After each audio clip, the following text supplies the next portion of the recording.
Hello guys, let's continue. So this video I will start from analytical school. Previous video we saw natural law school.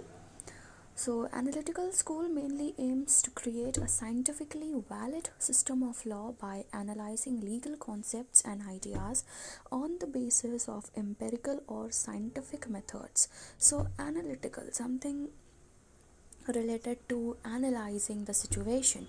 So this is basically related to a valid and on the basis of empirical scientific records, this law school identifies law to be a legally analyzed and valid concept. It is also referred to as positive or imperative school of jurisprudence. So see, jurisprudence is what is law and how law is defined. Okay, so jurisprudence is what is law. So it may be asked that what is imperative school of jurisprudence. The answer is analytical school. It came as a reaction against school of natural law. So again you have to present something against natural schools, against natural law school, so they represented this analytical school. Most of the founders of this school, like Jeremy Bentham, English philosopher and artist and jurist, and John Austin, English jurist and student of Bentham. So you see, Jeremy Bentham was English philosopher and John Austin was his student. Discarded and rejected natural law as vague and abstract ideas because it was related to nature, it was something immortal, and so they regarded it as ambiguous, and so they rejected that whole idea. The idea of positivism emphasizes separation of law and morality.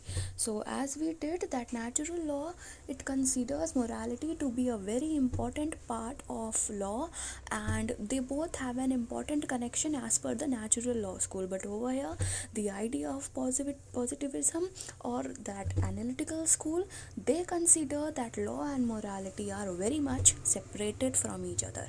According to this school, law is man-made, enacted by legislature. So according to natural law school, law was something which is related to nature, and it contains morality, and so it could be compared against the morals of the laws that humans are making. But over here it emphasizes that laws are something which are made by humans only. Natural law thinkers proposed that if a law is not moral, it is not true, and there is no obligation to obey that. While positivists believe that a duly enacted law until changed remains law and should be obeyed. So you see how much difference these two have. Natural law and analytical law school, they are just opposite of it, and as a reaction against natural law school, they presented this idea. So it was totally against the previous idea that we read about. Natural law thinkers said that if a law is enacted with due procedures and all the processes are duly followed, it is enacted, implemented by the authorities, framed by legislature or humans, then every person of that society has the duty to obey it until it is changed or until a new one is brought in its place. Till that you have to obey that law. Jeremy Bentham propounded the utilitarian principle whereby law should aim at greatest happiness of greatest number. So utilitarian generally means something which is so ideal. So utilitarian principle was that you may achieve greatest happiness of greatest number, means everything should be of the greatest degree measure. In his work, Introduction to Principles of Morals and Legislation, Bentham expressed his views about morality and argued that principle of utility should be basis of morality and law. According to him, utility promotes pleasure and prevents pain.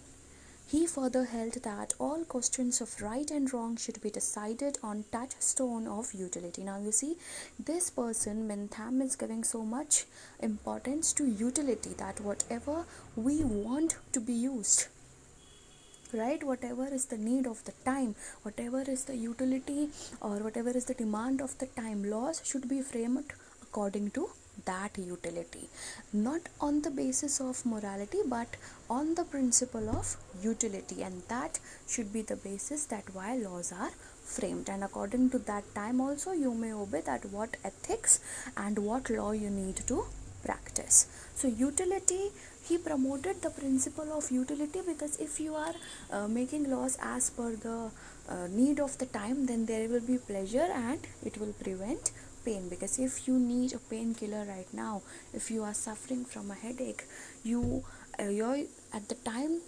painkiller will have so much utility for you. So that utility principle of painkiller would give you pleasure and prevent your pain. So just like that, whatever is the need of time, if somebody has made so many murders or he had robbed so many places, so the need of the time is to make a legislation that will further prevent people from practicing the same act. So for that, now you can make a law, you can practice it, and till it is not changed, obviously according to this idea of positivism, it has to be obeyed by the citizens. So utility of that time is that you need to frame a law so that further people may not follow what a single person had done, and that should be set as a deterrent so that in future people may not take up that wrong action. So utility of the law is that it will give some order and peace and harmony situation in the society at that time. Crimes will lessen if laws are made, if strict punishments are associated with the ill actions that are being performed by the people. So that is what are the questions of right and wrong. What is right as per the utility, what is wrong as per the utility. So utility has to be taken into consideration, and according to that, morality principles and law legislations should be framed. I think it is clear that utility, whatever the need of time is, you frame laws or ethics according to that and practice it. Obviously, if it is duly enacted, then everybody has to obey that according to this idea. And whatever questions of right and wrong are associated with that legislation, that also will be considered on the basis of utility of that time.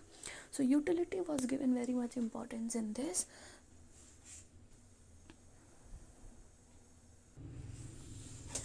John Austin propounded that law is command of sovereign backed by threat of punishment.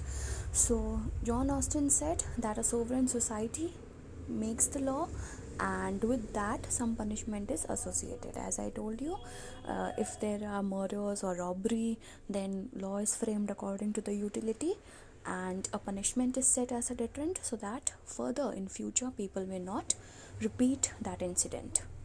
In his work, The Province of Jurisprudence Statement, published in 1832, Austin made an effort to explain distinction between law and morality. So in his book, he tried to give the difference between law and morality, because they are saying that law and morality cannot be under same branch, they are separated. So how they are separated, what are the points of difference, that he explained in his book. According to him, natural law doctrines were responsible for blurring the distinction between law and morality. To get rid of this confusion, he defined law as a species of command of sovereign. So he said that because of natural law there is a confusion, and we consider law and nature to be same और they have very less differences because of natural law. तो उसने इस बात का इल्ज़ाम natural law पर लगाया कि उसकी वजह से जो इमेज है, जो सेपरेशन है, जो डिस्टिंक्शन है, डिफरेंस है लॉ एंड मोरालिटी के बीच में, वो बहुत ही ब्लर हो गया है, बहुत ही कन्फ्यूजन क्रिएट कर दिया है उसने. और to get rid, to remove this confusion, he gave an effort in his book, and also he said that law is a species of command of sovereign, means whatever set of rules and regulations are laid down by a sovereign society, that is law. Austin held that command is an expression of desire by a political superior to a political inferior. As I said, the authorities makes the law and the citizens of that society have to obey that, because as per them, laws until changed, they are to be obeyed, contrary to the natural law school ideology. So Austin said that a command or a rule is an expression, is a decree. Command is an expression that the higher authority wants its inferior authorities to obey.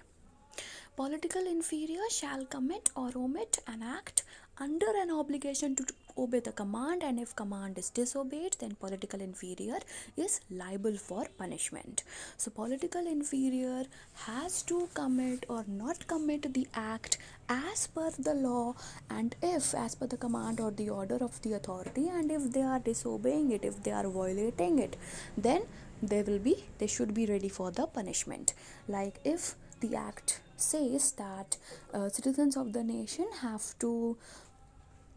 not have to perform this robbery act, and if you do that, then you will get 7 years of punishment, 7 years of imprisonment. If the law says that if there is a child marriage in any locality, then the parents and the children, the parents and the people who came in that party, they all will be under imprisonment term. They all will be liable for the punishment. Who all are encouraging the child marriage to happen, it is forbidden by law, and if you are doing it, then you will get the punishment. So something which is forbidden by law, which law says it is unlawful and you don't have to do, but then too you are doing that act, that means you are disobeying the principles of law, and for disobeying you will get the punishment. Like your parents, if they say that you don't have to do this act, don't have to go outside without my permission, and you do that, you go outside for 2 hours and you haven't told your parents that where you are going and when will you return. So when you return, they give you a big thrash. So that is what it is, that if whatever command was given to you, you are not obeying that, you are not doing as per the command, then you will get the punishment. Commands are prescribed modes of conduct by sovereign. Sovereign is the authority. Whatever mode of conduct, whatever they are asking you to do or to not to do, that all are commands or orders. He further viewed sovereign as person or group of persons to whom a society gives habitual obedience and who gives no such obedience to others. So as per him, sovereign is a group of people or a single person. If a single person, then the king or the queen of that nation. Group of people, if there is a parliament or if there is a democratic government or such things, and to whom the society submits their obedience, that yeah, this is my superior authority and I am bound to obey them. And that king has no obedience to any other person, because he is the master. Who will he obey? People will obey him, but there is no one whom he will obey the orders of. This idea of command and punishment for disobeying the command is most prominent and distinctive character of positive law. So the idea of command and giving the punishment for disobeying the command, that is the most popular character of positive law.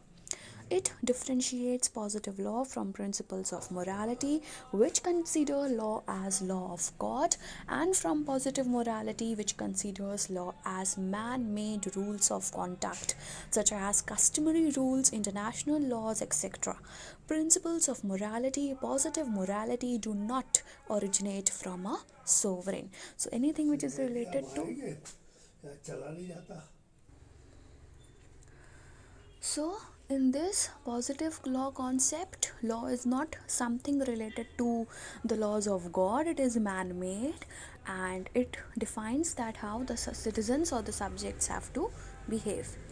However, with passage of time, fertility of analytical school of law was realized and it was rejected by jurists such as Ronald Dworkin, Fuller and Finnis.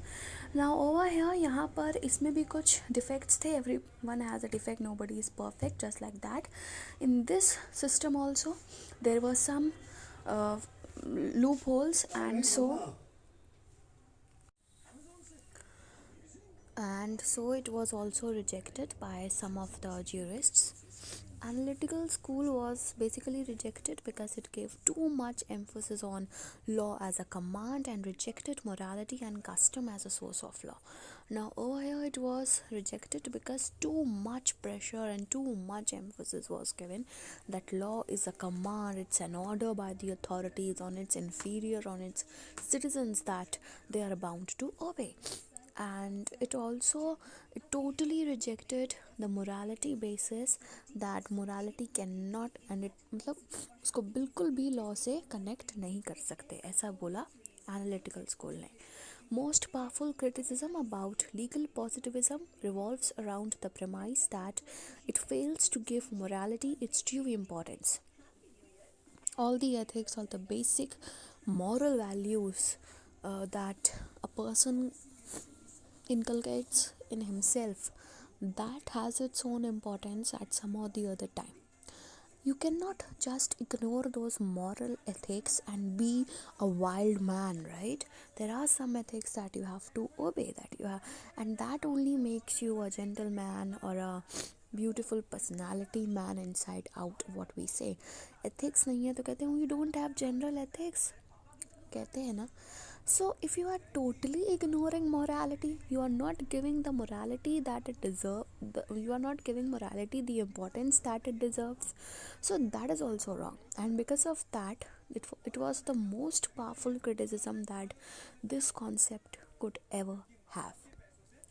Ronald Darwin, one of the most noteworthy critics, rejected whole institutional focus of positivism.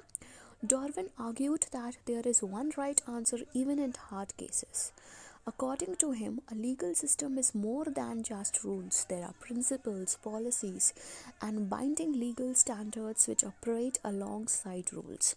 So he said that legal system is not only those rules and regulations which people have to obey, but there are also some principles and policies, some legal standards which are obviously binding upon everyone, and that may also run and can be implemented along with the rules and regulations. So a legal system in a particular society or country is not just about the rules and regulations, but also some ethics, some principles, some policies that are binding upon the people and that they are expected to obey.